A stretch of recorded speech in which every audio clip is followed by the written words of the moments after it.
नमस्ते, मेरा नाम है दीपाली और स्वागत है आप सभी का हिस्ट्री सीकर पर। आज हम जानेंगे कि कहाँ से हुई थी चाय की शुरुआत और किसने दिया था इसे ये नाम। तो चलिए शुरू करते हैं। ज़्यादातर लोगों के दिन की शुरुआत ही चाय से होती है। बेड टी हो या शाम की चाय, अगर चाय ना मिले तो कुछ अधूरा अधूरा सा लगता है। चाहे घर पर चाय बनाकर पीना हो या टपरी पर जाकर चाय पीना हो, चाय पीने का अपना ही एक अलग अंदाज़ है। एक रिपोर्ट के मुताबिक पूरी दुनिया में 70% चाय सिर्फ भारतीय ही पीते हैं। भारतीयों का चाय से लगाव देखकर ऐसा लगता है जैसे भारत के इतिहास का बहुत अहम हिस्सा रहा है। लेकिन चाय की शुरुआत भारत से नहीं, चीन से 5000 साल पहले हुई थी। ये 19वीं शताब्दी के पहले 50 सालों में ब्रिटेन की औपनिवेशिक नीतियाँ ही थी, जिनकी बदौलत भारत 2006 तक दुनिया का सबसे बड़ा चाय उत्पादक बना रहा, जब तक कि चीन उससे आगे नहीं निकल गया। इसलिए चाय की बात करते ही ब्रिटेन की याद आ जाती है। लेकिन जो बात आपको नहीं पता वो ये है कि ब्रिटेन ने चाय की दीवानगी में कई देशों से दुश्मनी उधार ले ली थी। शुरुआत में किसी भी चीज़ का कारोबार आसान नहीं था। यही वजह थी कि चाय के कारोबार ने अंग्रेज़ों से कई पापड़ बिलवाए थे। तो चलिए जानते हैं कि चाय की शुरुआत चीन ब्रिटेन से होते हुए कैसे भारत तक आई। चाय का जो इतिहास है वो चीन से जुड़ा हुआ है।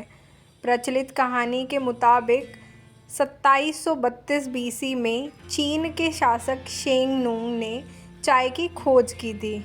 शेंग नूंग ने ऐसा गलती से कर दिया था।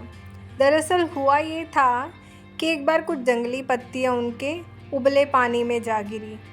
पत्तियों के खोलते ही पानी में से अच्छी सी खुशबू आने लगी, साथ ही उसका रंग भी बदलने लगा। जब शासक ने इस पानी को पिया तो उनको टेस्ट बहुत पसंद आया। उस पानी को पीते ही शरीर में ताजगी आ गई।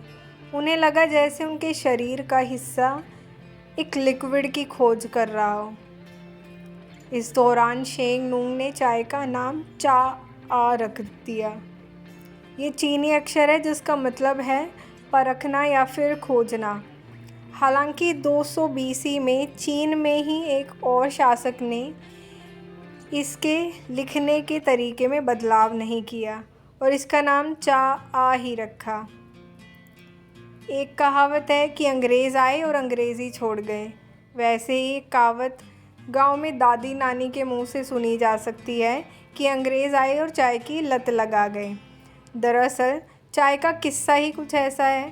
भारत में चाय की शुरुआत की कहानी बड़े दिलचस्प है।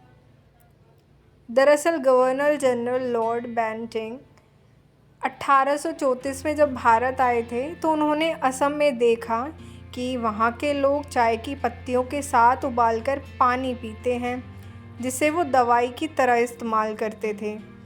तब बेंटिक ने एक समिति बनाकर असम के लोगों को चाय की जानकारी दी, जिसके बाद चाय की परंपरा भारत में शुरू हो गई। इसके बाद 1835 में असम में चाय के बाग लगाए गए। भारत में सन 1881 में इंडियन टी एसोसिएशन की स्थापना की गई, जिसने भारत में ही नहीं बल्कि अंतर्राष्ट्रीय बाज़ार में भी चाय के उत्पादन को फैलाया।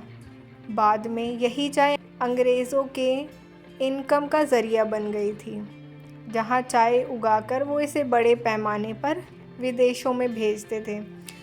तो इस तरह दुनिया को चाय मिली थी, जिसे आज भी पसंद किया जा रहा है।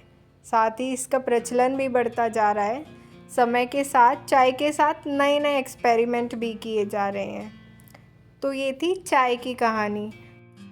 अगर आपको वीडियो अच्छी लगी तो लाइक, कमेंट, शेयर और सब्सक्राइब ज़रूर करें और ऐसी ही इंटरेस्टिंग वीडियोस के लिए बने रहिए हमारे साथ। धन्यवाद।